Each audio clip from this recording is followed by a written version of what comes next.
Now, coming to you live from atop the Lavender Town Radio Tower, it's the one, the only, PUCL Podcast.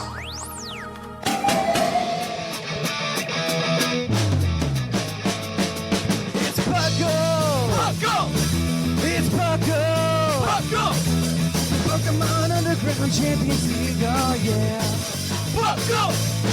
PUCL.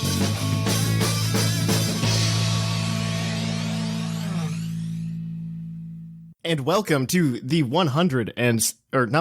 442nd episode of the PUCL Podcast. I am your host, Trainer Thatch, here today with my co-hosts who haven't been here for 300 episodes.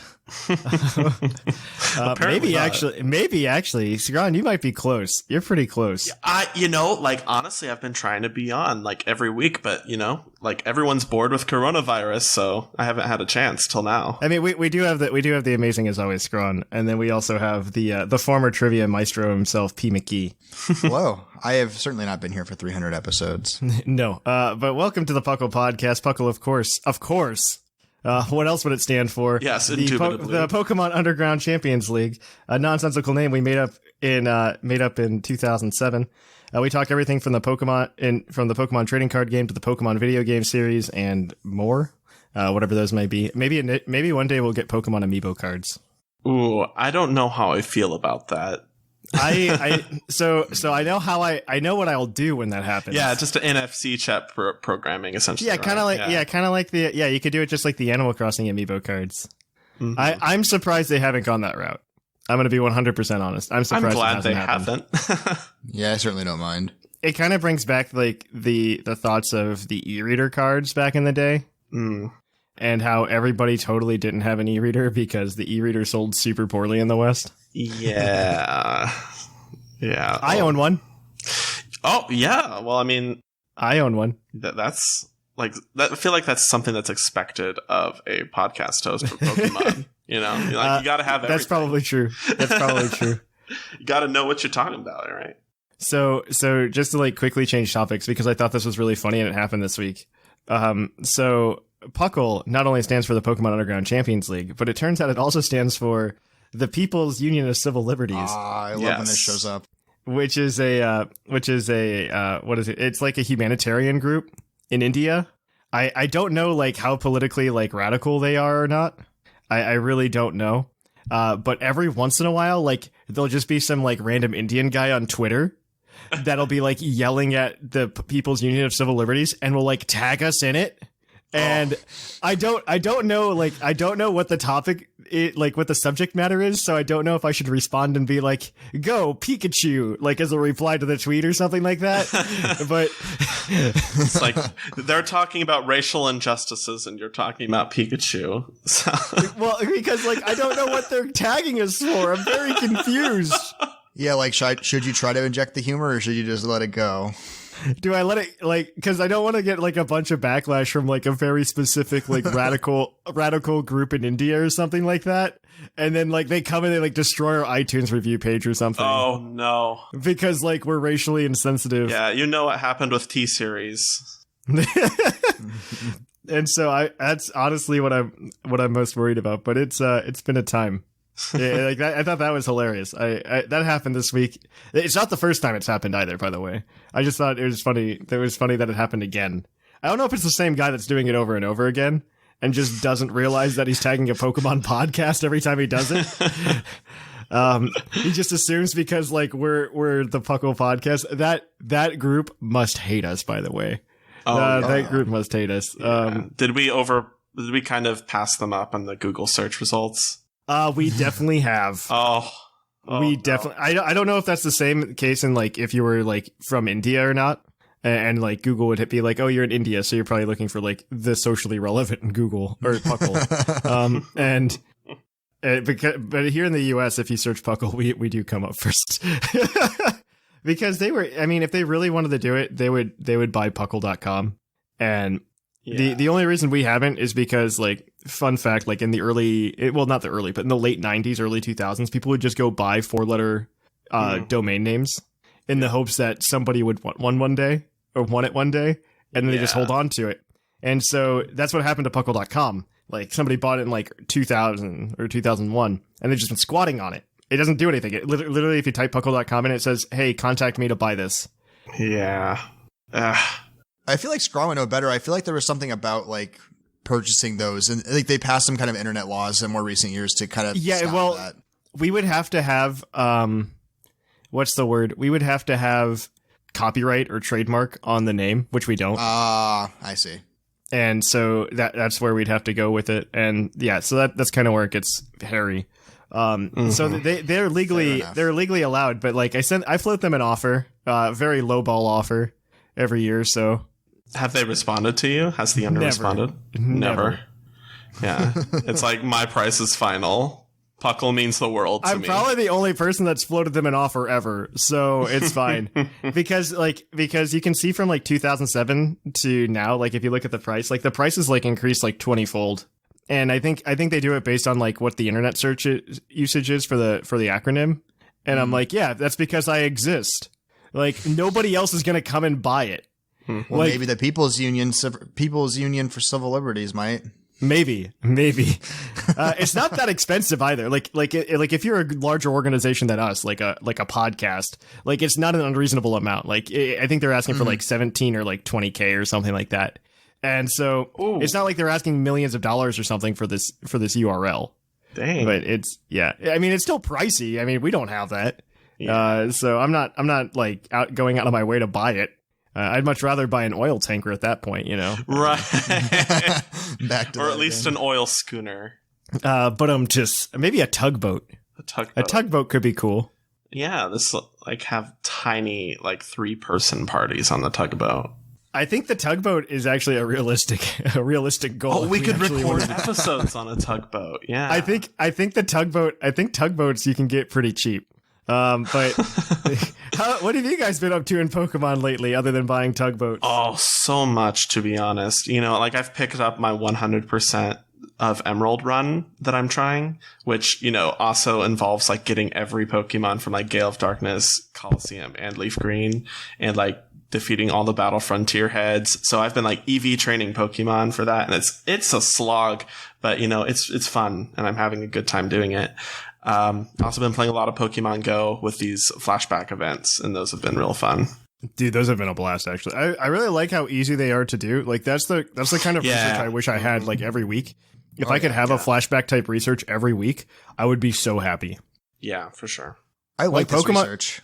Pokemon Go, in my opinion, in my opinion, right now, I'll let you go here in a minute, P. McGee. You're fine. I apologize for cutting you off. So I think Pokemon Go, with their response to the pandemic, has made the game like way more playable. Honestly, I'm gonna be completely honest. I think increasing the distance for Pokestops and gyms has been phenomenal. Because like there's things where like before, like the glitch out that would happen with your avatar every once in a while in like terms of GPS would affect that. And now by getting rid of that, by doubling the distance, everything's fine. And I don't feel like it's too drastically different than it was before. Like, yeah, I can reach something that I couldn't reach before, but it's nice to be able to do that reliably. Right. And they've done that well. And I mean, the incense is a nice quality of life improvement, but that's going to be gone. Thatch. Go Battle League. Go Battle League has been a far better experience. It would be unplayable if it wasn't for the measures. It's still a little unplayable, but we can talk about that another day. At least you can play as much as you want, you know. Yes, you can play the broken game as much as you want. You can play 5 times, then you have to walk 5K in order to play again. Yeah, I'm not doing that. Yeah, I don't know. I'm okay with the game is very playable right now, and I dread them going back to the way it was before. Yeah, remote raid passes are also really useful for getting, you know, the legendary of the time. Oh yeah, I'm waiting for us to be able to raid with friends. That's really what I want. Yeah, that'd be nice. That's really what I want. So P. McGee, what have you been up to? So on the Pokemon Go end, I've been enjoying the research as well. The only downside I'm finding with all of it is I don't have any more inventory space. Like I have, I think 850 slots and I have like 920 items right now. So I can't even spend for eggs. And so I'm like running out of eggs every week. I'm so sorry. Items to get rid of. It's a weird, like, it's cool that I have so many Pokeballs and so many potions and so many revives and everything, but like I'm running out and it's weird. And I can't get enough coins because all the gyms keep getting taken over because no one else has anything to do. And I don't have to leave their house anymore because you can just play it from your house because of the double distance, like you said. Yep. So I do understand for more populated areas. I can get that for more populated. Yeah. Like, the gyms by me aren't next to anybody's house. So like I have to go like a little out of my ways to go and take it over. But for the most part, like, hold longer. Yeah, I mean, I there's like 3 that I'll walk to like within a mile, and I'll go take those over. And if I take all 3 of them over, like 2 of them will get taken over in a few hours. But like by the time everything's taken over, like I'll have my 50 coins.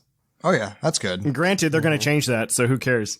Yeah, I really hate the new change up they're doing. I thought I liked it when I first read it, and I really hate what they're doing with it. Aren't they just adding more? They're not taking away, right? No, okay. But they're having the amount you get from gyms, so it's going from 6 coins an hour. Not having 3. It's cutting it in third. Oh, third. It's from 6 to 2. Oh god, so even worse than I thought. Yeah. And then if you complete all the other challenges, you get like 5 Poke coins a day. Yeah, so there's like a list of like it's like a list of like 10 or 11 challenges, and if you complete those, you get 5 coins, like total 5 coins for completing all 11. And then they're taking your gyms from 1 coin every 10 minutes to 1 coin every 30 minutes. Huh. And yeah, and so it's absolutely. I mean, they do increase your maximum total to 55 possible, but you need it's like 8 more gyms to do it. Yeah, it's absolutely stupid. That's crazy. Yeah, so I'm not a fan of that. I don't know why they're doing it, because they're not like decreasing the number of coins you can already get, and it's not like 50 coins a day is like a super sustainable amount. They're just trying to get people to spend money in the shop. Yeah, I don't know. Are they hurting? Are they hemorrhaging? Because I doubt they're hemorrhaging. Yeah, no, like Pokemon Go definitely has had a resurgence of late, I feel. Like I've seen people out and about. I feel like they should take like, all these people really like these pandemic responses. We should keep this going. Like I really think they should consider that. Oh yeah, so I'm a little disappointed in that. Yeah, that I don't know if that's what's going to happen or not. I like Niantic to me like used to be this little underdog, but now it's just like turning into this thing where it's just like, I don't know that you care anymore. And well, that's what happens when you got investors. You gotta meet the expectations. We can talk about that another day. But there's some news, so let's kick it on over to the news.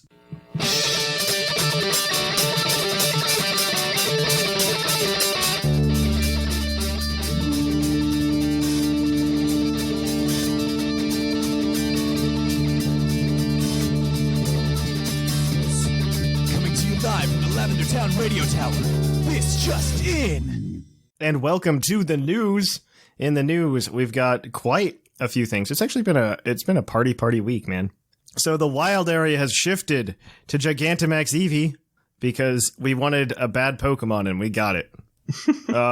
And then Meowth is later this week as well. So Eevee runs until the 25th.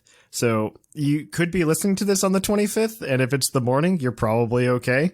But in the afternoon, on the 26th, it's going to switch to Meowth. Both of these can be shiny now, which I guess is cool, and have their hidden abilities. So that's cool. The thing. You can have adaptability, Gigantamax Eevee. No, I think its adaptability is regular nature. I think it's like Runaway or something awful for its regular. No, adaptability is the hidden ability. Yeah. I'm looking this up. Yeah, I know this for a fact. Yeah. So we also have new mystery gift Pokemon, and items are being given away in the lead up to the Isle of Armor DLC, which we still don't know the release date of. So fun fact, like, so it said in the Japanese press release that these are being given away as part of the lead up to the Isle of Armor DLC. Okay, so we can expect these are supposed to prepare you for that. Oh. That's what it says. Yeah. Also, before we get too far away, I'm on Cerebi and it says anticipation is Eevee's hidden ability. Oh, I got it backwards. They both start with an A. Yes. So you get an even worse Eevee ability for hidden ability. Okay, I'm done. Yeah, so if these are correct, we're probably looking here. I'll go ahead and say what we're getting as mystery gifts. First, it's a level 15 hidden ability Galarian Mr. Mime. So that's Ice Body. And the other is a collection of balls. So you get a Lure Ball, Heavy Ball, Moon Ball, and a Dream Ball. You can get those through May 28th. Mystery gift for Galarian Ponyta will run from May 29th to June 4th, alongside a ball set of Level Ball, Fast Ball, Love Ball, Friend Ball, and Beast Ball. That's a pretty good deal. Galarian Corsola will run from June 5th to June 11th, alongside an evolution item set of Sweet Apple, Tart Apple, Chipped Pot, Cracked Pot, Whipped Dream, and Sachet. And Galarian Meowth will run from June 12th, alongside a set of 50 Big Nuggets and 100 Experience Candy L. So are we looking at Isle Armor the week after, June 19th? 19th? That's what we're thinking. That's what we're thinking. But I mean, to be fair, we probably would have an announcement now if they were still doing directs, but they just seem to be like shadow drop, shadow drop, shadow drop. Yeah. And everything at Nintendo right now. Like we got, like we just know randomly a Paper Mario game's coming out in 2 months now. Like what's going on? Like it's fine. I'll be happy when it shows up. I think these Pokemon are cool giveaways anyway. I'm into it. Yeah, for sure. And I the think balls too. Berserker's hidden ability is not bad either. It's Steely Spirit, right? Yeah. Yeah, so like it powers up the steel attacks of other Pokemon. Yeah. So it's pretty good at VGC. Yeah, I'm not against it. Galarian Corsola is nice because that's the hidden ability you want. First body. Rather than, what was it like? What was the other one? Like weak armor or something awful? Probably. Well, weak armor isn't terrible. You could run a sweeper set with it. No. You can do what? Oh, yeah, Cursula. no, with Cursula. With Cursula. Oh, with Cursula. Yeah, okay, give it a weakness policy. The inferior Pokemon. Okay. That special attack stat is nothing to laugh at. It's like 150. Yes, it is. Yes, I mean, but you'd have to be able to hit a Pokemon first. Retroactive speed grading. It works. I'm telling you. In the Pokemon home world, we finally have an update, which is actually really exciting once we get into it a little bit. So to be fair, I haven't paid for it once yet. I haven't paid for home. I haven't either, but I'm excited about the new thing, and maybe I'll reconsider. But it's only short term. Anyway, battle data is now available, so if you wanted to have access to that information, it's there now. How did that take 3 months? I don't know. We're still waiting on being able to transfer Pokemon Go Pokemon into I didn't expect that to happen for like a year. I fully didn't expect that to happen until 2021. I don't know why it's so complicated though, because you can throw them into Let's Go and they convert everything they need to convert. So how hard can it be to push them into home? I don't know the data that well. You just don't want to give people everything they want. Okay. I know. How dare they? How dare, because it turns out if you give people everything they want, what features are you going to take away to make your new game seem different? Okay. and that's the mentality of Game Freak. Yes. So the Wonder Box has been shortened to 1 hour. So it's much quicker to do that now, which for people that like to use that feature, good for you. And then for a limited time, I don't know why it has to be a limited time, but it is. You can finally trade with friends from a distance. So the feature we thought it included at launch, and we thought that's exactly what friend trade was, is actually operating as we want it to. So you can actually trade with your friends from all over the country. The way it should work, but it doesn't. And I don't understand. I don't understand. Like, it obviously can. Mm-hmm. Like, that's what pisses me off the most, is like, it can. And they're showing it can. Why are you taking away? Like, why are you just like blacklisting these abilities for no reason? I guess so you're forced to play Sword and Shield? I don't know. What? You still can play Sword and Shield, but like, I can't. So like, if I wanted to, I couldn't trade it for Alligator to Zcron right now in modern hardware. Like that, I mean, I could right now because they've unlocked it. And so that's something where it's just like, this is a niche that this fills. And I think Pokemon Home had so much potential. And I feel like that's just like, that's the story of like a lot of things in Pokemon right now, is like, it had so much potential. And it's being like needlessly hampered by themselves. Yeah, it's needlessly hampered. Like, obviously at this too, like this is just so frustrating. And then as a last little bit, we don't really know enough about it yet to be like diving in too deep, but there's some data miners that have found some new moves in this update that may be relevant to Isle of Armor. So one of them is jungle healing. So. One of them is jungle healing, so that's where most of the credence comes from. But we don't know if these are all their official names or if maybe they're filler or what the deal is. I mean, it's just the names. There's no information on what they do. Well, they claimed in Isle of Armor there were going to be new moves, so I'm not really too surprised. No, but all we have is some names right now. So the list is all around online if you want to go look it up and see what those moves are. I mean, some of them have some very exciting sounding names, including what looks like a water type U-turn, which could be very exciting, but we don't really know enough yet. So we'll wait and see. It's going to be exciting. So in video game battling news, there are more details about the Players Cup event that have been released. There's going to be an invitational featuring 8 players that will occur in June and be streamed a couple weeks later to determine one of the top 16 slots. So they're going to have an invitational where they just bring in 8 people that they like, that they're best friends with. And they're then one of those people is going to get one of the top 16 slots automatically in the Players Cup tournament. And that's like probably for positive press because you want like kind of pokey celebrities or whatever. I'm not into this. I think this is stupid. I guess somebody has to get 16th place. You know, like I agree with you, Thatch. I think that talent should be the sole determination of who gets to participate in these things. I absolutely agree with you. I think this is absolutely stupid. Everything that they did right with this new event, in my opinion, like it leveled the playing field, and then they're just like, well, we still want to give an unfair advantage to someone like I don't want to say unfair advantage, but we still want to like make sure that somebody everybody knows is there, right? Because especially with the different format, because this is best of one to like get in, which I think is probably scarier to a lot of people because it's not very best of one is way different than best of three. Yeah, it's best of one is a lot more gimmicky, so you see a wider array of like high risk strategies. Mm-hmm. And so that's definitely going to be that's definitely part of the factor, I think. And I think they might be worried that some of the typical top players might not perform as well. Mm-hmm. And they want to make sure like someone like Wolf Glick is there. Pretty much. Yep. And I don't feel good about that. It just feels icky because it's just like they should like, just because I haven't competed before or something like that, I have to be at a disadvantage and these guys get to have just like an automatic advantage. And then they'll win this, they'll get a free trip to Worlds and then choose to commentate instead of compete. And like that's a thing that happens. And that's what I think that's very frustrating. Yeah. I think this is very frustrating. It's nothing against them per se, because I mean it's perfectly allowed, and like I understand what they're doing, why they're doing it, because commentary is a different experience than competing. But I think it also just takes away from the community at large when it just focuses on like just a few players when there's definitely thousands of players. And I think I really want, like, what I'm most excited for is to see names we've never seen before, because they just never had the opportunity to go to events. That's what I'm most excited about. And then they're just like, oh, well, we're gonna bring this guy that we already know is good. Yeah. All right. So hashtag feels bad, man. Right. They don't like to do too much changeover too quickly. They like to keep some names around as long as they can. Yeah. So people have some continuity. I kind of get it, but it's a Pokemon tournament, and I feel like the only people that like need the continuity are the people that are already super duper invested already anyway. Mm-hmm. Yeah, there are a lot of very good Pokemon VGC players who deserve to be recognized, and having a feature like this, be a thing at all, that there's one person who's just not going to have a chance to compete because of that, Yep. Yeah, they're taking a slot away from other people. Oceania. Yeah. Yeah, maybe. Yeah, Australia doesn't need to compete. It's fine.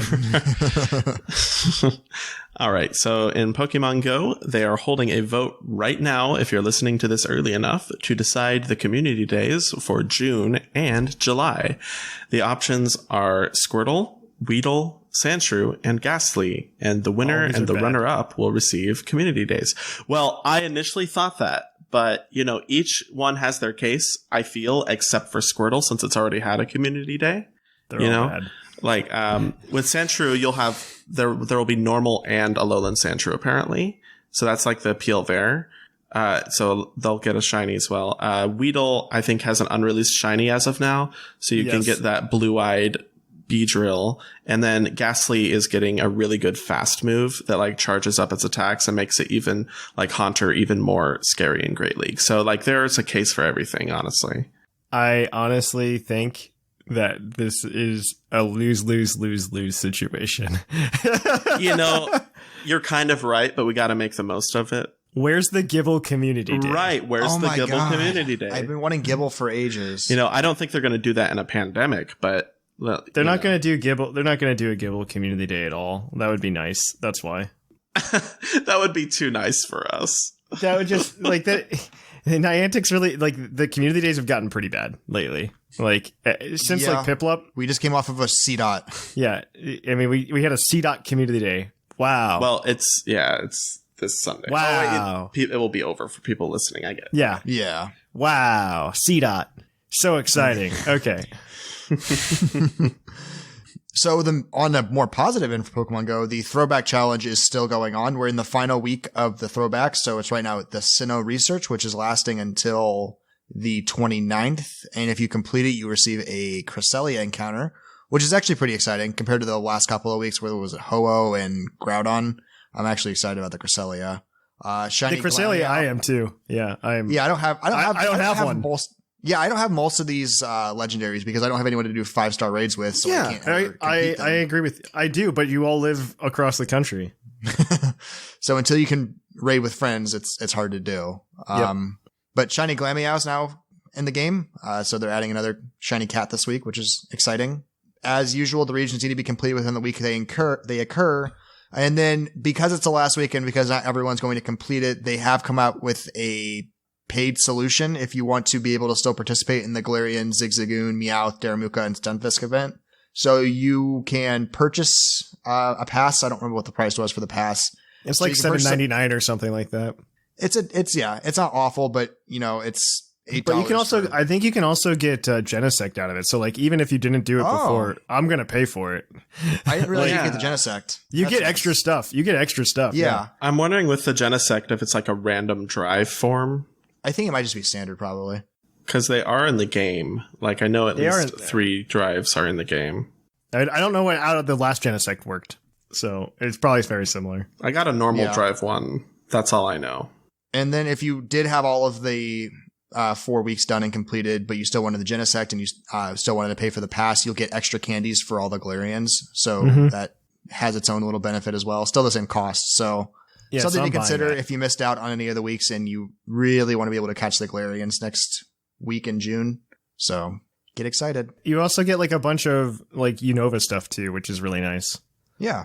Like you get Snivy, Tepig, Oshawott, Blitzel, Audino, Darumaka, Gothita. Like these are all cool things to get in general. Yeah, I think I could use some Gothitas. I mean, my Unova dex is pretty small, and so is my Unova deck, or my Sinnoh dex. But like, I mean, they're both small. So like, it'll be nice just to be able to fill those. Unova out Pokemon are pretty rare. Yeah, they're out there. Well, and like, I didn't realize Darumaka was in the game until I hatched a 10K and randomly got one. Yeah, right. Yeah, they're like, a lot of the Pokemon are out there, and I think it's worth trying to go out there and get that. Like, I know I've got like the first 2 gens complete and filled out in Pokemon Go, but I don't know how much I've got for Gen 3. I'm probably close, minus like Ninjask. Oh yeah. I just finished my Gen 1 last week. That's the first time I've ever completed a Gen 1 dex worth getting all 151 Pokemon. It was on Pokemon Go, of all places. So it was kind of saddening in its own way, but it was very exciting to actually have completed a Pokedex for Kanto. So just a couple other minor things on Pokemon Go. Beginning on Monday, or Tuesday, my bad, Reshiram is going to be the new 5-star raid until June 16th, and then Zekrom's going to follow, and then Kyurem. So that's very exciting. I know a lot of people are really excited about that. Oh, yeah. My friend, most of my like normal, my IRL Pokemon friends, that's what we'll call them, IRL, the group that Ryan's a part of. Hi, Ryan. And Mark. Hi, Mark. They both listen, so I have to give them their shout out. We should keep saying hi, mandatory Mark. We should get Mark on at the end of the year. Yeah, hi, Ryan. Hi, Mark. Hi, Ryan. Hi, Mark. There we go. All right. So we can get Mark on. We can talk about his Pokemon experience on the podcast. He would love to do that. If you guys want to do that, just type hi, Mark on the Discord, I guess. I don't know. I forget what his username is. You could tag him. All right. Yeah. And so Pokemon Go is also going to be undergoing server maintenance from June 1st, 1800 UTC until June 2nd at 1 UTC, which is the Universal Time Clock. All those are like 5 hours ahead of Eastern, I think, and then 8 hours ahead of Pacific. So it's like right in the middle of the day for the US. And for 7 hours. So in the middle of the day on June 1st, you're not playing Pokemon Go.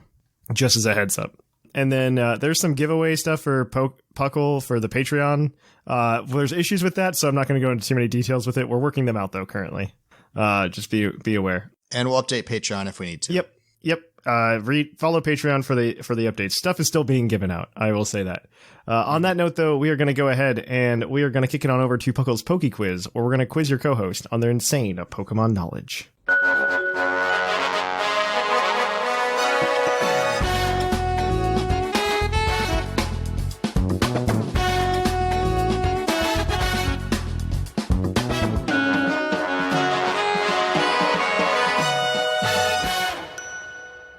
And welcome to Puckle's Poke Quiz, the part of the show where we quiz your co-host on their insane Pokemon knowledge. Today, P. McGee and Zcron are going to be operating together as a team to answer 5 Pokemon trivia questions brought to you guys from the Discord. Each question is worth 1 point apiece, except for that time it's not. Depending on how bad they're doing, it's worth 2 or 3. and they can get a possible total of 6 points that way. They do have a lifeline. They do have a lifeline that they can use, which is a hint that if they don't use it and get all the questions correct, they can cash it in for an extra point, for a possible total of 7. They are working together to try to get 30 points before any of their other fellow co-hosts. Whoever gets to 30 points first gets a $20 credit to PokemonCenter.com. This segment is brought to you by AnimeGravy.com, your one-stop shop for a bunch of cool, nerdy artwork. Go check them out. Those guys are great. They're just fantastic people. They have also said that whoever participates in trivia and gets their questions read, they are going to be entered into a raffle once we hit 30 points and it's ending, and you'll get a $20 credit to AnimeGravy.com. Oh, that's sweet. Cool. So you have to get your questions right on the show. If you want to do that, you need to submit your trivia questions to the trivia submissions channel on our Discord. Nowhere else will trivia questions be accepted. Nowhere. Literally nowhere. If you give me a trivia question in any other format, you will not get your trivia question right on the show. Fun fact. Mostly because Thatch doesn't curate them. Ribby curates them on the Discord. So you heard it here, folks. Send your trivia questions via shortwave radio. Because honestly, I mean, I've received trivia questions so far in iTunes reviews. I've received trivia questions in DMs. I've received trivia questions in emails. What I'm really waiting for is people to go back into the back catalog of PUCL, find my phone number, which is in the back catalog of PUCL, and then start sending me text messages with the trivia questions. Oh, no. That's a guaranteed way to never have it right on the show. Oh, my goodness. So it's also a wonderful way to get your number blocked in Thatch's phone. Yes, it is. All right. So, without further ado, let's jump right into these questions. Our first question is going to be from Murray this week. What is the only 3-stage evolutionary line in which every member in the line is able to learn both Giga Impact and Hyper Beam? Giga Impact and Hyper Beam. 3-stage evolutionary line that can learn both Giga Impact and Hyper Beam. At every stage. Huh. Every stage. At every stage. So these have got to be Pokemon that didn't have evolutions, I feel. Yeah. Is there anything that evolved twice as this generations went on? I don't think so. Or at least it had evolved once. I feel like... because most of the extra evolutions were introduced in Gen 4. Yeah. This is a really hard one. Giga Impact and Hyper Beam. It's got to be 3-stage. Probably a normal type, maybe? It's not the Slack Off line. I just went through Gen 3, and I tried to teach a Vigoroth Hyper Beam. It didn't work. It wouldn't be Whismur, would it? I'm guessing probably not. I don't think so. True. Honestly, this is a really hard question, and I kind of am comfortable using our head on it, if you are. Yeah, I'm good throwing it away on the first one. Let's get rid of it. All right.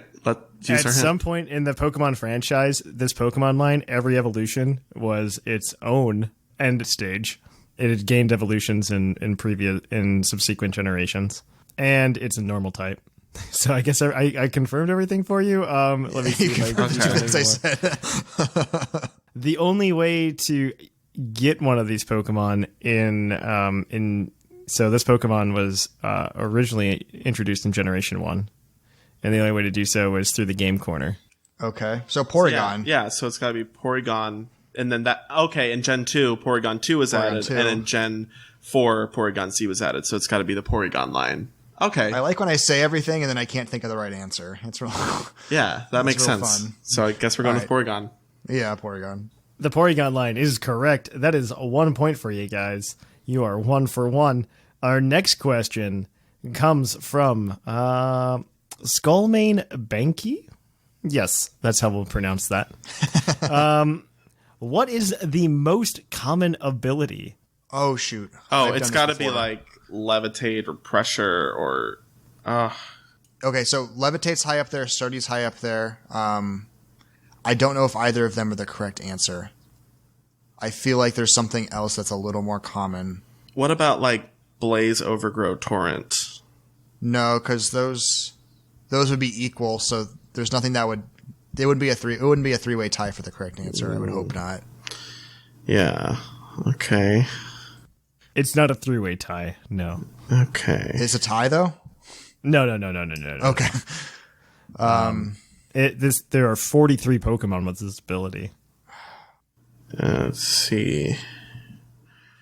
Sturdy, levitate. There's something else that's really common I can't think of right now. I've read this before, and I was kind of surprised by the top one. Like Keen Eye? No, not 43. Oh my god. Yeah, this is tough. You don't really think about that. Intimidate, maybe? I felt Intimidate's pretty high up there. Yeah, I feel like it's not 43 different Pokemon. I don't think there's 43 levitators, just because you don't get it as a hidden ability ever. It's only the standard ability. What was the other one you had said? That was it. Those two. It's sturdy, but I don't think maybe it's sturdy. I think it's probably sturdy. Yeah, I feel like that's a pretty good guess. I'm okay with sturdy. I feel like it's something else, but I can't think of what it is. Yeah. Is sturdy your final answer? Yeah, I think so. Mm-hmm. Sturdy is unfortunately incorrect. It is second. It is tied for second with levitate. Sturdy and levitate have 41. Very interesting. However, Swift Swim is the answer with 43 Pokemon. Swift Swim. Okay. I can see that. That's the one. Mm-hmm. So our next question is your Pokedex entry, as always. And this one is from IsGross22, or is it LS Gross? I forget which one. I think it's Isgross. Is it Isgross? Isgross22. Here we go. Its Pokedex White 2 entry states, it runs through the narrow tunnels formed by Excadrill and Onix. It uses its sharp claws to catch prey. Ooh. Runs through... Oh, I bet it's Dredigon, if it's white too. Because it lives in caves, and it has sharp claws. And it, I feel like that makes sense. I can't think of anything else, so I'm going to entirely go with you on this one. Yeah, I think it's Dredigon, and that's final answer? Dredigon is correct. Sweet. Cool. Dredigon is, so that's 2 for 3. There we go. Okay, so since you got a question wrong, this next question is going to be worth up to 3 points for you guys. Oh. This question is from BAM! It's all caps. So I love that. I love that name. And he wants to know, what 3-stage evolutionary lines can you go from the first stage of a line to the last stage of line by level 2? Okay. And there are 1, 2, 3, 4, 5, 6 answers. So what I'm going to do is I'm going to say for 1 point, I need 2 answers. For 2 points, I need 4 answers. And for 3 points, I need 5. Okay. I don't expect you to get everything. So Porygon Z. Yeah. Roserade. Roserade, yep. That's 2 points. That's 1 point, yes. Togekiss. Mm-hmm. Raichu. That's 2 points. So you're still missing 2. Yeah. Okay. So friendship. Who friendships? What Pokemon friendship up to a level and then can evolve from a stone? That's like the most way. That's the way to get the correct answer. Mm-hmm. Because that's what I've been doing. I had a discussion with Sigma about this the other week, actually. So some of it's still in my head. That's why I remembered Roserade. Mm-hmm. Who evolves by happiness? Would it maybe be Igglybuff? So the Wigglytuff line? Because they're moonstones. Yeah. Yeah. Okay. Because that'd be him and Cleffa for 6 if it's correct. That's 6. Yeah. That is correct. Oh, you we got all it. 3 points. Nice. Good for you guys. Yeah. You guys are now 5 for 4. That's all of the answers. Pichu to Raichu, Cleffa to Clefable, Igglybuff to Wigglytuff, Porygon to Porygon Z, Togepi to Togekiss, and Budu to Roserade. All right, question number 5, as always, is our base stat question, and this is a person that has never done one before, and it's from he Kittik VGC. Cool. K-Tick? I don't know. Hectic. Oh my gosh. It's just like random Hectic capitalization. VGC. It's Hectic VGC. There we go. Which non-legendary ice-type Pokemon has the highest base special defense? Okay. Highest base special defense. Sure ain't Avalog, I'll tell you that. Might be Sure ain't Avalog. Might be Walrein. The answer might surprise you. Glaceon, maybe. Glaceon has a pretty high special defense. Glaceon's up there. What about Auroras? I don't know. I don't know where it's. It has stats. I just don't know where they are. Right. It just has same, awful typing. Same. I'm cool with wagering it on Auroras. if you want. I mean, we can take till time. I need to think of some more ice types. Right. Because Walrein sounds kind of surprising. Do you guys still think I have a timer? I don't know. Until you're yelling at us. I just go, you guys need to give me an answer because I want to move on to the next segment already. Right. Maybe Frostmoth, but Icy Scales kind of is what bolsters it. It's not bad though. Wait, what about Mr. Rhyme? Is that good special defense? I don't think so. I think it's just high special attack. Or no, he's got like a weird, like, his stats are like pretty level, which makes him terrible. It wouldn't be Frostless, you don't think? Oh no, it's not Frostless. Are there any megas we need to consider? Megas. Who's the Mega Ice types? Right, so Mega Abomasnow. And there's got to be another one at least. Mega Glalie, but that's not him. Mega Glalie, yeah. I don't think it's a Mega Ice type. Okay. I'm cool with Aurora still, because it's kind of like a gamble. All right, we'll go with Auroras.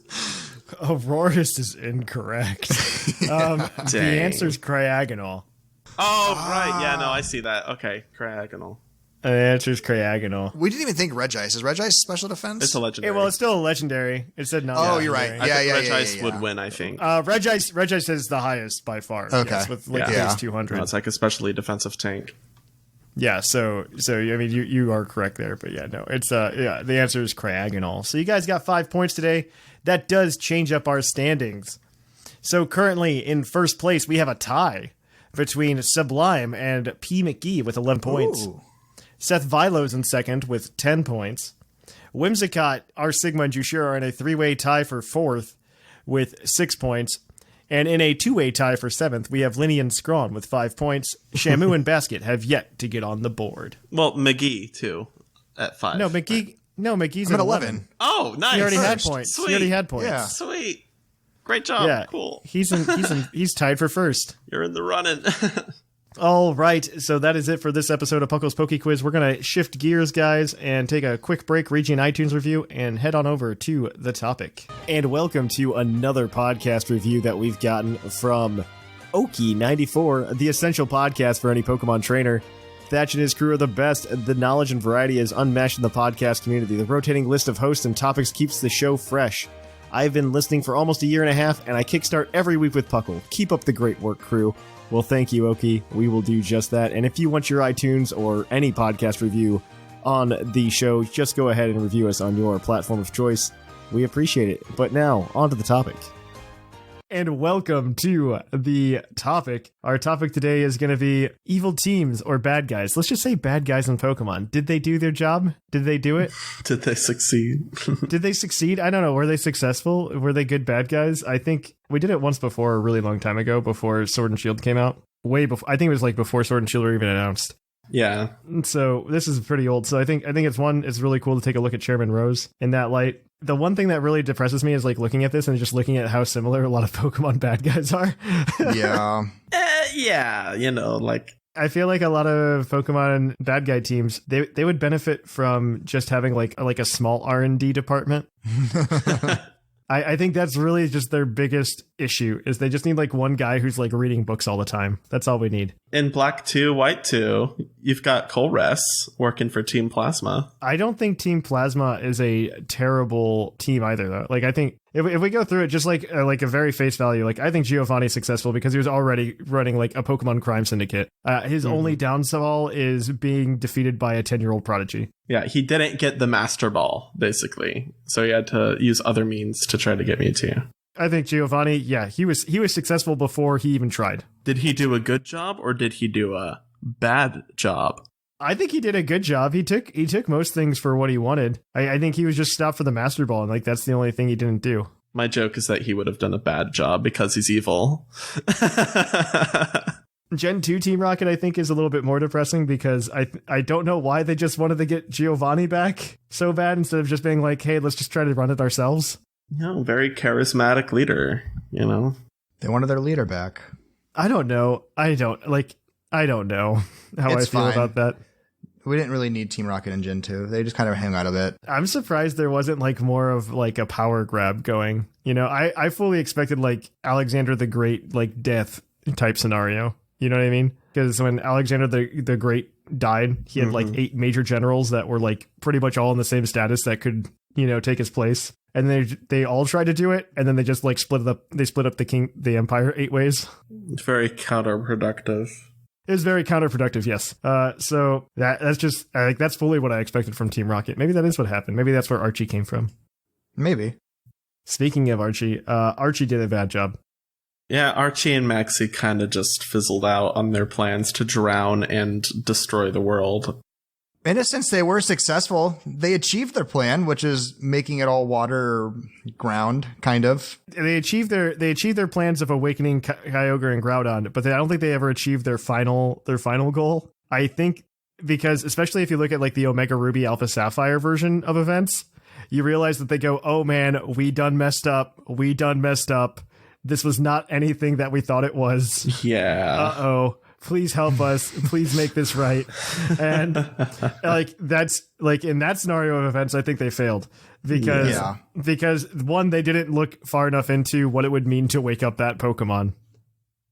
And I think that's the story of a lot of these teams. That's most of these teams. I mean, that's creating Mewtwo, that's awakening Kyogre and Groudon, that's everything that has to do with Galactic. Galactic. Yeah, I don't know. I think Cyrus might be happy. Yeah, no, like Cyrus did kind of succeed in his goal, of creating another world. I think he's happy. I especially in the Platinum story, and I think Cyrus is locked in the distortion world in that continuity.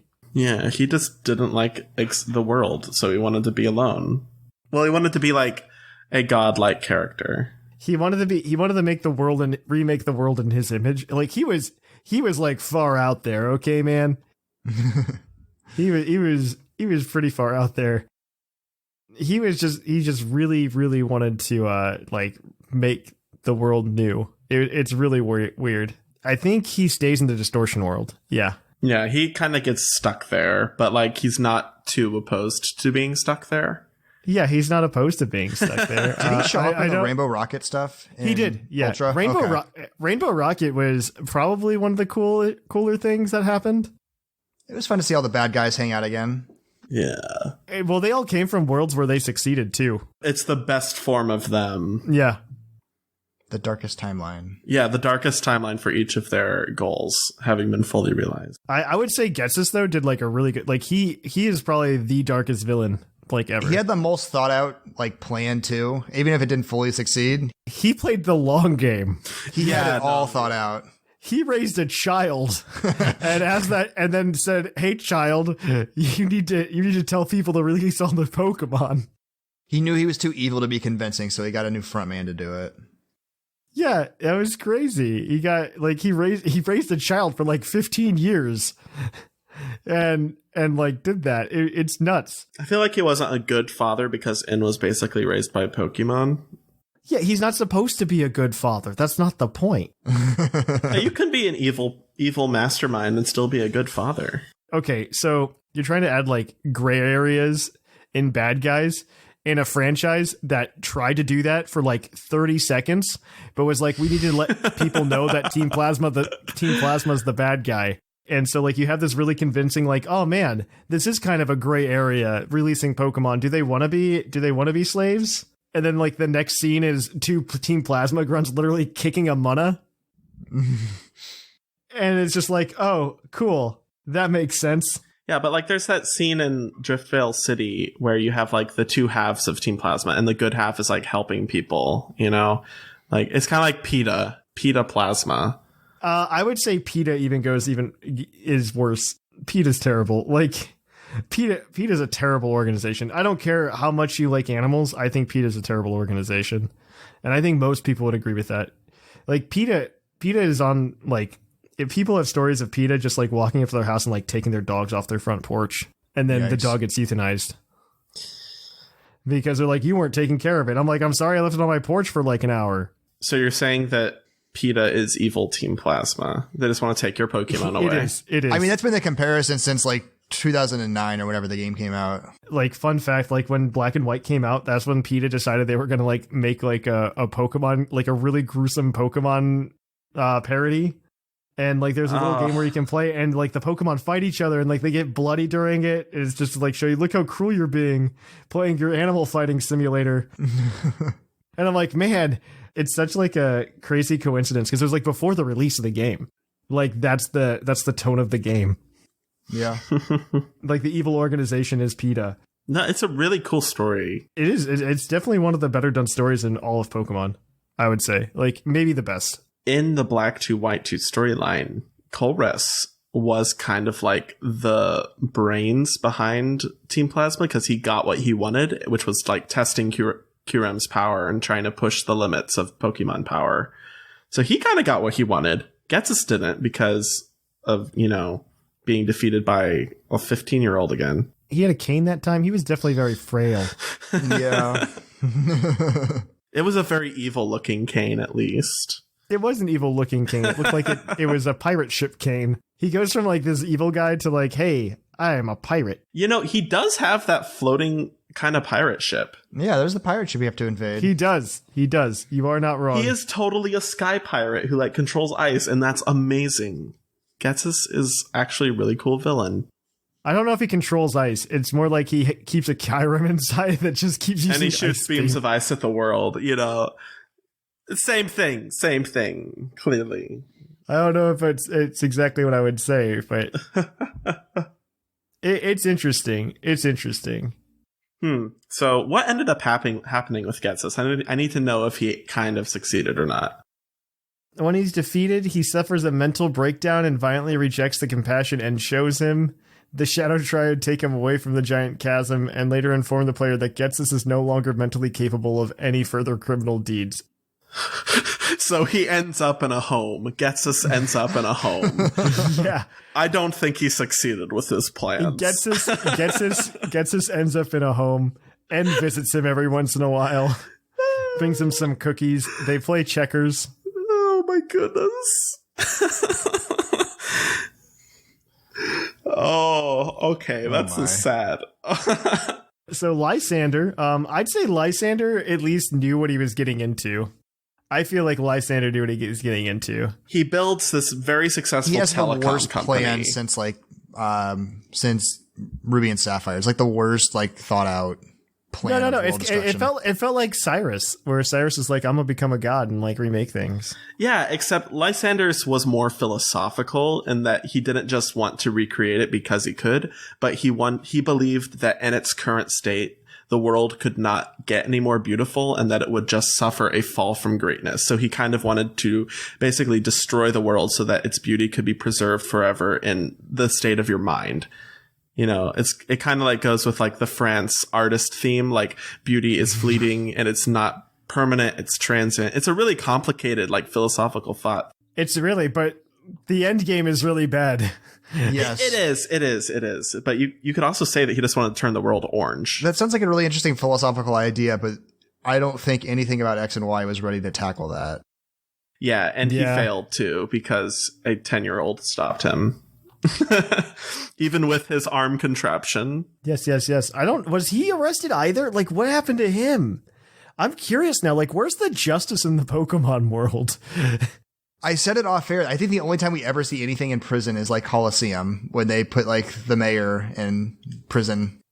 Well, Coliseum and XD are completely different games. We can talk about that. Gen 4 and Gen 5 have police officer sprites. Gen 2 did too.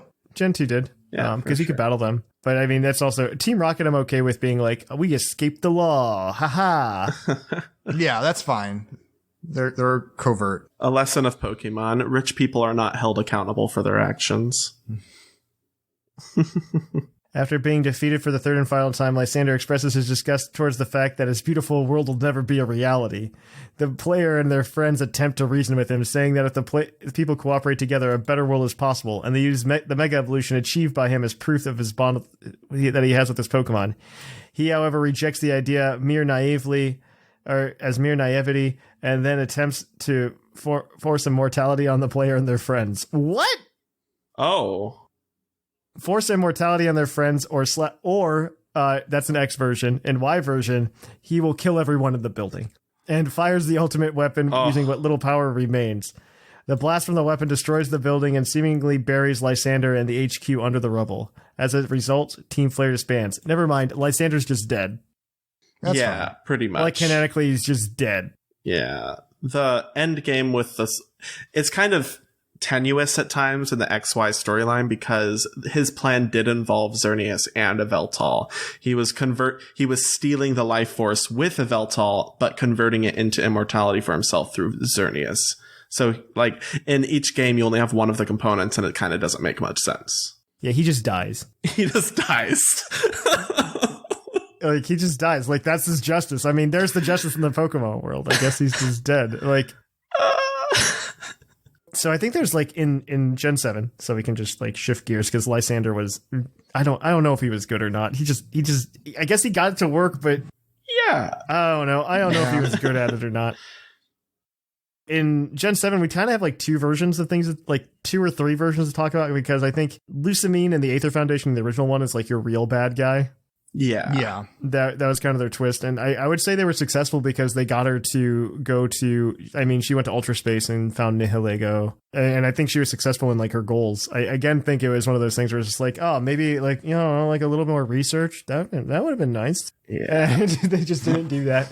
I mean, she didn't go to prison, but I don't think she killed anybody. So that's good. She just kind of went off her rocker, you know, like she's doing this amazing, like running this amazing company that's all about Pokemon conservation, but she like abuses those means in order to like selfishly pursue the Ultra Beasts. And this is kind of like, you know, you got what you wanted for a little while, but you ended up like permanently mentally like messed up because the Nihilego poison is still inside of your brain. Her end game was they took her to Kanto to go see with Bill to see if they could like fix her. I mean, her whole thing, like, she wasn't evil because she was just obsessed with it because, like, her husband had been sucked into an ultra wormhole previously. I'm going to assume that she ended up in a home, too. in Sun and Moon, maybe. It's kind of, like, bittersweet. In Ultra Sun, Ultra Moon, it's not that bad. Like, in Ultra Sun, Ultra Moon, she's just, like, trying to help out the people. Skull? Not Skull. The other one. Like, the people that come from Ultra Space. I forget who they are already. Oh, yeah. Ultra Recon Squad or something like that? Yeah, Ultra Recon Squad. Yeah. Like, I don't know if anybody was really the bad guy in that game. I think it was more of, like, just things that happened. Yeah. I think that's probably the more interesting thing about Gen 7 is, like, none of the villains were, like, pure evil. I wouldn't even say Lusamine was evil in that game. She wasn't trying to do anything. That was more complicated than they were in previous generations because there was her. Guzma wasn't really that bad either. And then the Ultra Guzma's just misguided. I would say Team Skull is just misguided. Yeah, like, I'd say Guzma's plan was to make, like, sort of the people who couldn't complete the island challenge feel like they have a family, but he did it in, like, you know, rough sort of gang-like ways.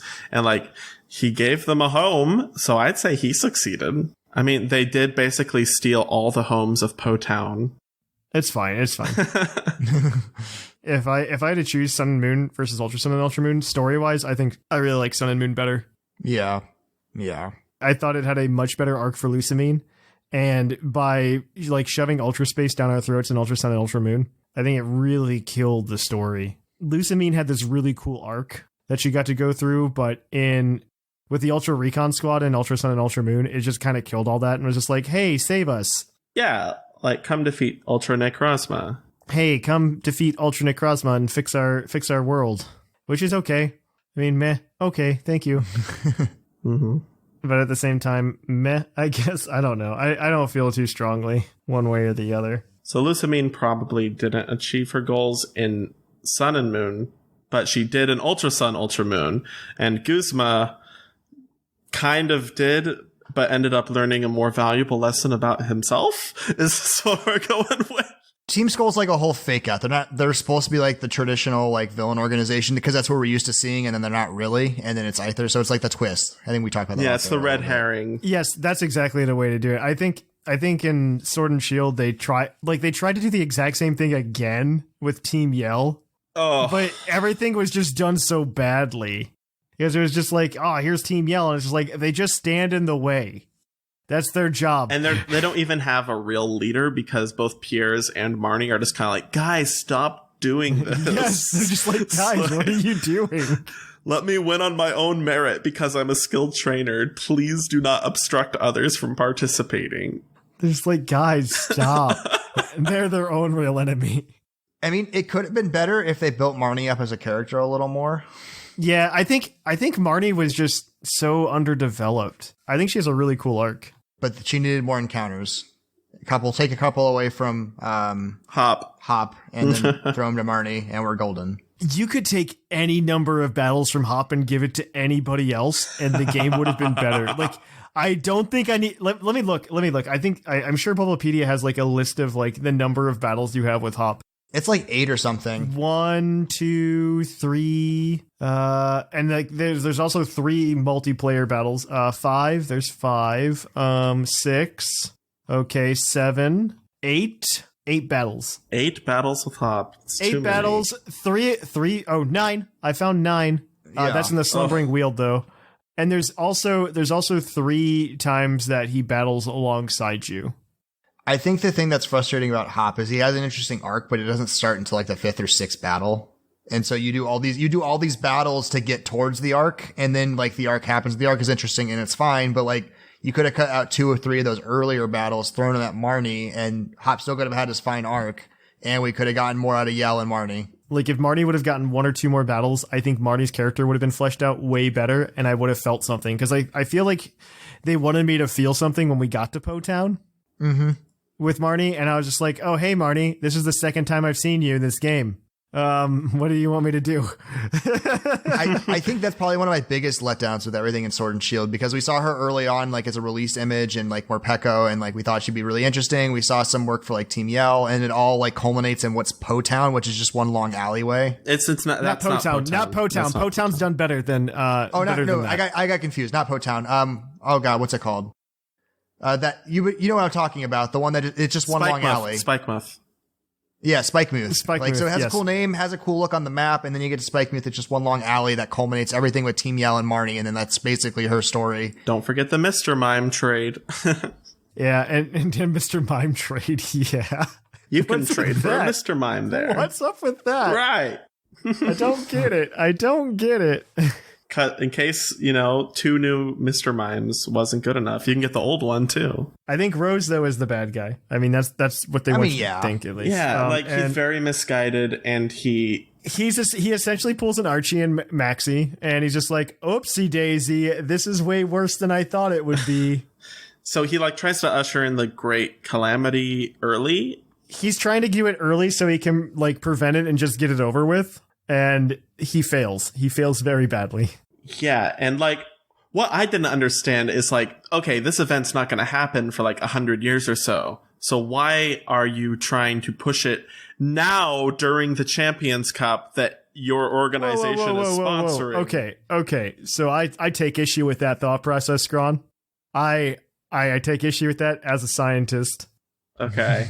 Because of global warming. I think global warming is different from, the instantaneous event that Rose was trying to usher in. Slightly different, but I can understand the mentality of being like, hey, let's just try to get this over with and do it while I think we can. Right. While we've got this unbeatable trainer, because he had this crazy amount of faith in Leon, an unhealthy obsession with him. Yeah. I mean, it's true. And then Leon fails, and then you come in with Hop, because God, Hop is a really important character. Oh gee. And you defeated. I mean, I wish all the rivals got the treatment that Hop got. I feel like I'm not even mad about the number of Hop battles in retrospect, just because they were kind of needed. You needed those battles where you're just oh, Hop has the same Pokemon for that one battle where he switches his entire party. Yeah. If Hop was more interesting, it wouldn't be so bad. That's when it really, I mean, if he wasn't just How, right? For example, in Gen 4, if you just had Barry crash into you a few more random times, that could have been interesting, because he had a thing, he was more interesting. His dad was Palmer, leader of the Battle Tower, you could go into that and their relationship, how he's trying to measure up. I mean, it's Pokemon. I mean, it's like what we say. I mean, I don't know if it's our fault or if it's Game Freak's fault to just have these expectations that they can't meet. Yeah. Yeah. going back to the Rose topic, I feel like if he had like used his political power, he could have convinced the region to usher it in early. He just like got ahead of himself, I guess, as like an intellectual savant, but like who's not actually that smart. He is the only villain that has been arrested to date, by the way. He turned himself into the authorities. Oh my. No other Pokemon villain has been arrested. I think the thing that like sums up my frustration with Gen 8's villain as Rose is like I can't even we talk about this off air and I still can't remember the name of his villain organization or what they were called. Macrocosmos. I only know this because we read it like 30 minutes ago. I didn't even like I still struggle to remember that. And I feel like that's part of the problem with like the whole story development. I wish we would have gotten more interaction with that, kind of like we did with the Aether Foundation. Because we got plenty with the Aether Foundation, and that was fine. Mm-hmm. I agree with that, but I think this is a good place to wrap it up. So yeah, we'll cut it here, guys. Let us know which villain organization was your favorite, and you think they did the best job in the mailbag this week. But we're gonna go ahead and kick it on over to the Pokemon of the episode. So we're gonna catch you guys on the flip flop. Hey guys, Seth Philo cutting in to tell you about something awesome that I've been absolutely loving. Vite Ramen. If you guys know me, you know I have a borderline noodle addiction, and part of that love has always been a guilty pleasure for ramen. Well, Vite Ramen is ramen, but get this, it's actually good for you. You heard me right. The guys at Vite Ramen have spent years making ramen that's nutritionally complete, and I absolutely adore it. Each bowl has 30 grams of protein, which is more than your average protein shake, 7 grams of fiber, all 27 key vitamins and minerals that you need, and most importantly, tons of awesome flavor.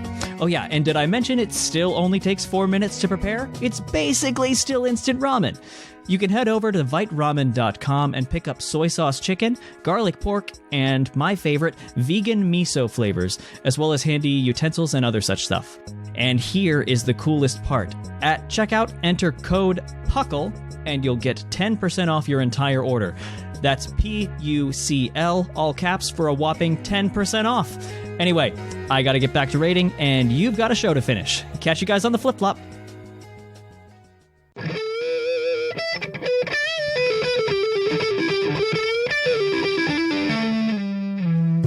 Episode. And welcome to the Pokemon of the episode. Our Pokemon of the episode is National Dex number 006, Charizard, the Flame Pokemon. Charizard flies around the sky in search of powerful opponents. It breathes fire of such great heat that it melts anything. However, it never turns its fiery breath on any opponent weaker than itself. I'm going to go grab my mouthwash real quick to clean my mouth off. Charizard. You know, we talk about Charizard a lot and how it gets so much love, but we haven't given Charizard love for a while. So it's okay, because I feel like he's gotten love from a lot of other people instead. We got to, in particular the Pokemon Company. We got to do our dues. It feels dirty. Charizard feels dirty. And so, I mean, he's not bad. No, he's got stuff. His typing is obviously awful, but even in singles now he can run like the heavy duty boots, which make him not as bad, but it's still a Charizard. I'm just imagining a Charizard in boots. He's wearing his little boots, little booties. Unfortunately, he doesn't get his megas anymore, which made him good, but G-Max isn't terrible either. Like the G-Max, Charizard G-Max move isn't bad. It's one of the better ones. It's one of the better ones. It's a fire spin attached to the move, basically, right? I mean, he's got decent bulk and decent special attack and like a very good speed at base 100, and so it makes him definitely playable in the VGC format right now. So good for Charizard. Good for Charizard. He's doing okay, and I mean he's got a decent move pool on top of that. He's not going to do horrible. So the team we have today is actually from one of Zcron's players. Yeah, so for VGC. This team won a recent online tournament that we put on. Yes. So this has a Charizard G-Max, obviously, on it, holding a Lumberry, so you can't status it, I guess. Probably because it would be scary to be like paralyzed or something or put to sleep. Yeah, it throws a wrench in the strategy. Yeah. And so 252 special attack, 252 speed, because this is your big hitter, with Blast Burn, Air Slash, Solar Power, and Protect, all those, so when you go big, you're hitting hard and you're hitting scary. You're setting your sun, you're getting your one turn solar beams when you go small. it's a good time. I mean, it's a very good Charizard. I'm really happy to see it's running Solar Beam. I see a lot of things, especially in like Battle Spot singles, not run Solar Beam, and they'll run like 2 fire moves and Air Slash. Solar Beam is crazy good because like one of its I think it's really good. counters is Rotom Wash, and once the sun is up, it's not even like I think when it's I don't think it survives even if it Dynamaxes from a Solar Power Solar Beam. I think it just blows right through it. No, I really like this. I really like Solar Beam. You're pretty much always going to be G-maxing, so you're getting like the really powerful G-max attack. You know, you rarely even need the sun up. Sableye is also on this team, which I'm actually really happy with this. I like Sableye. It's a fun one. Just because you get Quash. Quash is nice. Quash is crazy good. I mean, this is 252 HP, 64 defense, 192 special defense. I'm not sure what the EV spread's for, but I'm okay with that. And it's a Calm Nature, Taunt, Foul Play, Sunny Day, and Quash. That way you have more Sun, because there's other members on this team that really like Sun, and you can still hit hard while you're in the sun. And Foul Play is just good Dark type coverage on any Dark type Pokemon. And Quash is really fun because you can really mess with turn order, and that's really big in VGC. And like one of the beauties of this team is that it dabbles in a lot of different things, but doesn't commit fully to something. So you can, it might be playing as a Trick Room team for now, or it might be a Sunny Day team for now, but it's never just one thing. It's very versatile, and it kind of skates along all those. Mm-hmm. Speaking of Trick Room mode, before I forget, we need to give credit to Phil Wesley, who is the creator of this team. He very graciously is letting us have a rental code for it and the Pokepaste for it. So the next member of this team is Dusclops. It is holding an Eviolite, of course. It has the ability Frisk. It has 252 HP EVs, 140 defense EVs, and 116 special defense EVs with a relaxed nature, 0 attack, 0 speed IVs. You're going to run Nightshade, Pain Split, Trick Room, and Haze. No real attacking move other than Nightshade, so you can just focus everything in your defenses and supporting your team. Mm-hmm. And up next, we have a Conkeldurr, which works great with Dusclops. It is holding a Life Orb with the ability Iron Fist, 252 HP EVs, 252 attack EVs, and 4 special defense EVs. A Brave Nature to optimize its Trick Room capabilities, running Drain Punch, Mach Punch, Detect, and Ice Punch for coverage. Why Ice Punch over like Thunder Punch? I like Thunder Punch better, but that could just be me. I think Ice Punch just hits more things. Like obviously you can hit more water types with Thunder Punch. I'm more scared of like Melodic. There are a lot of dragons that we see. But I guess you're running Solar Beam on Charizard, and you have Venusaur, so maybe you have enough coverage, and the Ice would be nice for the Dragapult. I don't think the team has any other way to handle Dragapult other than, I guess, Foul Play, Sableye is your other option. Yeah, no, you're right. That's what it is. Okay, never mind. I was wrong. And then rounding out the team, we've got Venusaur carrying Wide Lens because he likes to abuse Sleep Powder a lot this generation. 252 special attack, 252 speed, modest nature, so he hits pretty hard, and once he's got the sun up, he's faster than pretty much anything, so he doesn't really need to have the timid nature. So he's running, like I said, the Sleep Powder, because that way you can do a lot of turn 1 sleeping, shutting some things down early on, ruining Dynamax turns. He's very frustrating to work around. Sludge Bomb, General Stab, good poison. Leaf Storm, good damage output. And then Protect, because it's a Protect-heavy team. And then rounding out the team is Gastrodon, who I don't see where the role for this Gastrodon is, but it seems like the team. I think it's just like Gastrodon good coverage wall. Put Gastrodon here. Yeah. Gastrodon. We have a 6 slot. Gastrodon good. Put Gastrodon here. Yeah. Gastrodon doesn't kill in one hit. Yeah. You want it there. So Gastrodon's running a Pinch Berry, which is helpful. Storm Drain, great. In case you're worried about some water stuff for Charizard, you just throw in Gastrodon. Gastrodon eats all that water up and saves you. 164 HP, 132 defense, 212 special defense. Running a Sassy Nature with 0 speed, because obviously if we're setting Trick Room, we want our things going slow that are not going to be fast. Scald for the burn, Earth Power for General Stab, and the special defense drops potentially. Yawn to force things out, and then Protect for some stall. So, I like the team. Like I said, I think I'd come around to Gastrodon if I played around with it a little bit. I just don't think I've seen it in action enough. But Gastrodon's fun. I like the team. I like G-Max Charizard a lot. And especially with Sableye, I think they're a scary duo. I was trying one out with an ally switch Sableye, and that was frustrating people because they would go after the Charizard, they hit the Sableye, the Sash would live, and then the Charizard would just smack things around. So I like Charizard a lot in this gen for the G-Max available Pokemon. Mm-hmm. Yeah, it's a very versatile team. In the show notes, I believe we're going to have a rental code that you can use if you want to try it out yourself. Mm-hmm. Yeah, this is a first place winning team. So, give it a shot. Definitely. On that note, we're going to shift things over and we're going to go on over to the Pokemon or not the Pokemon. We're in that segment. We're going to go over to the mailbag. So let's switch on over. It's mail time! Send in your emails! Mail! And welcome to the Pokemon the mailbag. Wow, I'm just stuck on that segment today.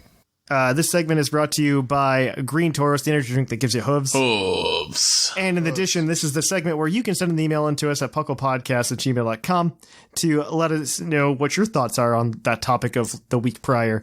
Last week, we talked about the competition for VGC going online, and we asked you guys what you thought about that. We got some emails. You can also send us emails about literally anything. Tell us how much you love Pikachu. I don't know. Actually, don't send that one. But send us any Pokemon email you got. We do have a prompt this week, though. If you want to send in emails next week, you can send them into puclpodcast@gmail.com. And if you want to answer a question, the question to answer would be, what evil team organization is your favorite, and do you think they were successful and we were wrong?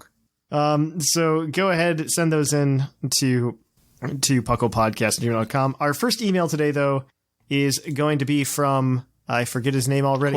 Coil Builder. Read it. Go ahead. Tell us more about Coil Builder. Okay. And what he says. Yo, Puckle Peeps. Coil Builder from Discord here. Just wanted to throw my opinion out to you guys. I've been playing VGC formats since Diamond, Pearl, and Platinum, but I've never had the money or time to play the circuit at all. Now I'm here, years later, married and with 4 kids. There's practically no way I could ever be able to play in the circuit. I was hoping to go to a couple of events that happened to be reasonably close, but we all know how that turned out. I think this coming event is a great opportunity for people that have the skill, but maybe not the money or travel time to make a showing in the competitive scene, which is basically what we've been talking about. Yeah. And so that you're the person I'm most excited to see do well. I know I will be going hard in the International Challenge in hopes of getting in on the Players' Cup, and I would encourage anyone who has second thoughts about getting into competitive to take another look and give it a try. I think this is a good first sign of more of an online competitive scene in the months and years to come. Anyway, that's all I have for now. See you next week, guys. Coil Builder. That's exactly what I want to see people do. I want to be I can't go to these things, but now I can be good at Pokemon too. Exactly. Yeah. I think there's a lot of really good players, as you said, that are out there that just don't have the resources because you basically have to be 23, 18 to 25 is your window of competitiveness. Yeah, and if absolutely. You weren't active then you pretty much have no chance before, but now we do. Yeah, I really I'm thinking it's just mostly because right now it's a real big cost thing. Mm-hmm. So yeah, I got this next email from Bam. Hey, Puckle Crew, Bam here. I don't have a fancy Pokemon trainer name. Sorry about that. I just started watching your podcasts We love your name, Bam, especially when it's in all caps. It's fine. It's so simple. And it's Bam. An exclamation to the end, mate. Yeah, Bam. I'm going to pronounce it this way regardless of what he tells me. Bam. Bam. I just started listening to your podcasts a couple weeks ago and my job got transferred to a different hospital about an hour and a half away. I may be new, but I've been listening to 2 episodes a day while driving, so I am catching up fast. I am going to compete in the International Challenge this weekend. I have been playing Underused on Smogon since Gen 6, but I am brand new to VGC. I like how one of the most important parts to being good in VGC is deciding what 4 Pokemon to bring each match. The team I have been using involves using a Choice Band Dracovish in Trick Room with a Hatterene that knows After You, but I am creating a new team for this challenge. I plan on bringing a Primarina with Weakness Policy and a Cantonian Dugtrio that knows Sludge Wave if I want to activate it myself. The Dugtrio also knows Ally Switch to help my Primarina avoid electric-type moves. Since the format of the IC is best of one, I like to bring teams that people will not expect because they won't have time to adjust. My Dugtrio has high horsepower and also a Reno Trap, so any Pokemon on the ground cannot switch, so I dare anyone to bring a Toxtricity against my Primarina. I really like how the Pokemon competitions will be online this year, because with work and graduate school, I would never be able to compete. If I do good this weekend, I might share my team on the Discord. If I don't do good, then just forget that you read this email. Keep up the good work. Bam.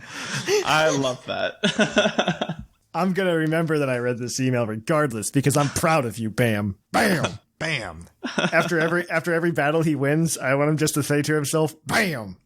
It's kind of like Shazam, but nothing happens, and right. It's less exciting. But it makes me feel good.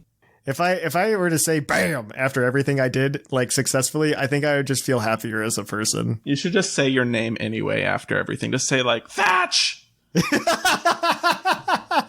Thatch. You gotta have that confidence. It sounds dirty. Man. It sounds dirty, though. All right. Bam, on the other hand, sounds more fun to say. Our last email today is from Fairy King Unova. How do you do, Puckle crew? Fairy King Nova here. Oh, it's Nova, not Unova anymore. I apologized. Here with an interesting email. First, I've been working a lot since Target has been open the whole time during all this craziness, so I haven't been able to write you wonderful people. As for the prompt last week, I would love to compete, but I'm not that great at competitive Pokemon, so I won't be competing. Now for what I really want to talk about. A few episodes ago, Thatch mentions he wants to know what Game Freak will do with Unknown since Hidden Power is gone. Well, I have an idea. A Thatch idea. First, make Unknown the only mon to know Hidden Power. Yeah, that's what I've been saying. This isn't a new idea. This is already my idea. It's a Thatch idea. He said it. This is already my idea. They did give credit. They did. Don't brand my ideas for me, okay? These are my ideas. Your idea has been branded. It is too late to retract. Then we need to fix Unknown. Its stats are bad, but can be fixed. No, it's fine. It's Unknown. It's just a collectible. By giving it a stat boost of roughly 50 to 100 could make it useful, I think. No, it wouldn't be useful. Stop. You're just cutting yourself off from 3 moves out of 24. Putting those stats in attack, special attack, and speed will help Unknown become the Pokemon I want it to be. Next, we fix Hidden Power. No. Oh, God. This is Don't brand this. I don't want to brand this as my idea This anymore. is all your idea, Thatch. Next, we fix Hidden Power. I can already hear Thatch saying no to the next part, but hear me out. God, I haven't read this email at all before this. We get rid of Dragon Hidden Power and make it Fairy Hidden Power. Why? Because Dragon is only super effective to Dragon, when Ice and Fairy can deal damage to other types. I think this will be a neat way to fix this Pokemon in the move, but what do I know? I'm curious to what you all think. Anywho, till next time, Fairy King Nova. It's made better by the fact I was saying no, don't brand this when he said no. I can hear Thatch saying no to this. I don't care about fixing Hidden Power. I think Hidden Power is fine. And I think I think it's okay. I really just I don't know. I just want Unknown to be the only Pokemon that can learn Hidden Power, and then let me catch Unknown. I just want to be able to catch all the Pokemon again. That's all I want. Here's a crazy idea. What about Unknown gets Hidden Power, but Hidden Power's type is determined by, say, a set piece in the game where you can switch that Hidden Power of that Pokemon? I don't care. I honestly don't think Pokemon outside of Unknown should have Hidden Power anyway. Just make Hidden Power Psychic and be done with it. Psychic only for Unknown, and then it's gone forever. No one. I'm perfectly okay with the retcon of Pokemon taking away Hidden Power. I'm 100% okay with that because I think it made things really stupid and competitive. One of the most notable examples was in Generation 7, Landorus Therian was the best counter to Landorus Therian. HP Ice. With Hidden Power Ice. Like, that was a thing.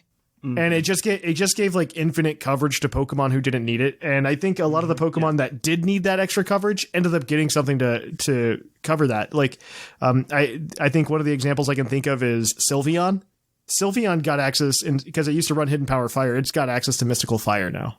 Yeah. So I think that's a much better. I'd much rather have Mystical Fire on Sylveon than Hidden Power Fire anyway. Mm-hmm. And I think things like that are what should be done, just because I think it's stupid to just be like, hey, you can have any coverage you want, special attacker. And I honestly do. I think that really hurts the game. Or it doesn't need to be a special attacker. It just needs to be a Landorus with just enough stats to kill another Landorus. I think removing Hidden Power Ice it can go either very good or very badly when Landorus comes back. We'll find out. Yes. So yes, on that note though, we're going to go ahead and I guess end the show here. Thank you for everybody who sent out emails. I really appreciate all of you for doing that. If you want to send an email next week, puclpodcast@gmail.com, let us know what evil team was your favorite and why. And then if you want to keep up with us throughout the week, so many ways to do that. So many. First, come to Discord. That's the best way to do it.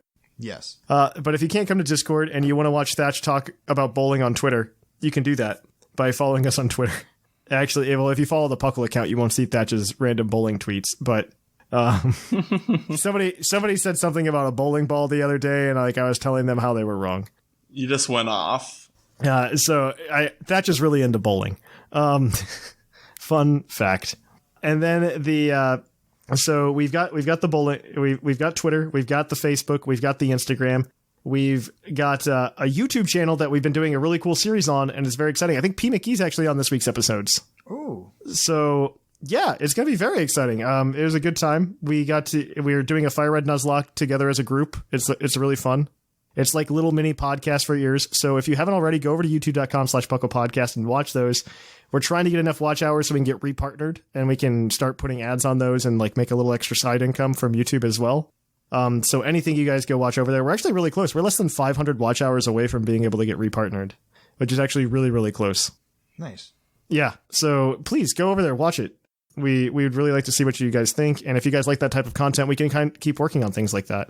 On that note, then, let's see. What are the other things? Well, we also stream on Twitch at twitch.tv/thepuclpodcast. If you want to help support the show monetarily, you can do so over on Twitch by using your Twitch Prime subscription. You can also go to TeePublic and buy a shirt over there, or you can go to Vite Ramen and use code PUCKLE at checkout for 10% off and get some yummy, yummy nudes. Nudes, Noods. You dirty people. Like noodles. Yeah, okay. Like noodles, I was yes. very confused. One of their little slogans that they have is "Send your nudes." Oh, send nudes or whatever, but spelled like noodles. Yeah, that's it's a cute. hip and happening slogan. Yeah, and then the best way to support the show is to go to patreon.com/puclpodcast, and you could try to get some Pokemon distributions. Use the breeder bot to get whatever Pokemon you want and whatnot. So please use those. If you want to. And we probably will do another one of those community days for the breeder bot anyway, but we'll have more information on that maybe next week. Maybe, if that's just nice. So on that note, guys, we are going to kick it on out. We're going to end the show here. I have been Trainer Thatch. I have been Zcron. And I have been P. McGee. And here in the Lavender Town Radio Tower, it's closing time.